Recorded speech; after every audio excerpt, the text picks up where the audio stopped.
Hi everyone, Smita অকণমান পৃথিৱীখনৰ কিছু অংশলৈ আপোনালোক সকলোকে স্বাগতম জনাইছো।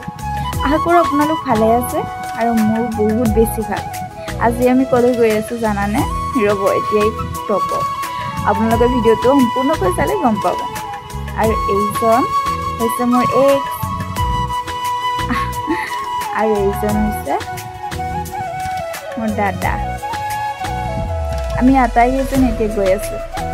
আমি বহুত ফূৰ্তিত আছো জানানে, কাৰণ বহুত দিনৰ মনৰ আশা সপোন এটি পূৰণ হ'ব যায়।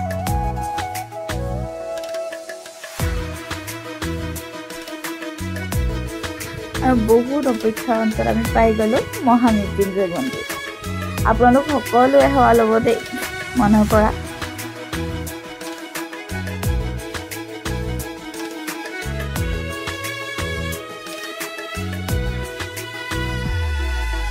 আৰু চাওকচোন মন্দিৰখন দেখিয়ে ভাল লাগি গৈছে জানানে মনটো। আৰু আমি ঘৰৰ পৰা যিহেতু শৰাই অনা নাছিলোঁ, সেইবাবে দাদাৰ দোকানৰ পৰাই ল'লোঁ। শৰাইখন লৈ আমি আহি আছোঁ চাকি জ্বলাবলৈ। আৰু এয়া মই কি কৰি আছোঁ চাওকচোন, মানুহবোৰ এজন মহামৃত্যুঞ্জয় মন্দিৰ আহিলে যে এনেকৈ লৈ শৰাইখন। মই আচলতে এটা মন আছে, সেইবোৰে চাওকচোন মই আজি এনেদৰে আছোঁ শৰাইখন লৈ। আৰু এতিয়া শৰাইখন লৈ আমি আহিলোঁ চাকি জ্বলাবলৈ। আচলতে চাকি জ্বলাবলৈ বেলেগ ঠাইলৈ আহিব লাগে, কাৰণ মন্দিৰৰ বাধা আছে যে, সেইবাবে আমি সেৱা লৈ আৰু আহিলোঁ তাৰ পৰা। আৰু এয়া মই সেৱা লৈ আছোঁ, সকলোকে যাতে ভগৱানে ভাল লাগে মই তাকে প্ৰাৰ্থনা কৰিছোঁ। তাত সেৱা লৈ আমি এতিয়া আহি আছোঁ মহামৃত্যুঞ্জয় মন্দিৰ ভাগলৈ, গৈ মহাদেৱৰ ওচৰত সেৱা ল'বলৈ। চাওকচোন পৰিৱেশটো। আৰু সেৱা লৈ আমি দুইজনে এতিয়া বহি আছোঁ। সুধিছোঁ আৰু মই তাক এনেকুৱা লাগিছে আহি কিনে। সঁচাকৈ বহুত বেছি ভাল লাগিছে জানানে।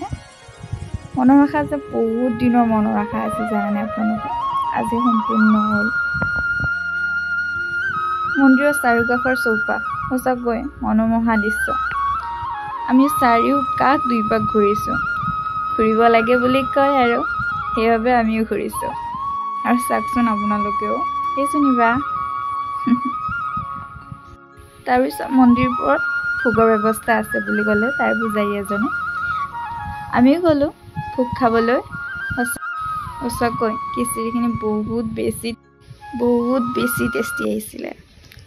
আৰু মন্দিৰৰ ভিতৰৰ ভাগ মানে কেমেৰা ওলাব নোৱাৰি, হ'লেও অলপমান চুৰ কৰি বনাইছোঁ। আৰু চাওকচোন আপোনালোকৰ মাধৱ কেনেকৈ খিচিৰি খাই আছে। তেন্তে আজিলৈ আহিছোঁ, লগ পাম অন্য এটি ভিডিঅ' হৈছে। বাই।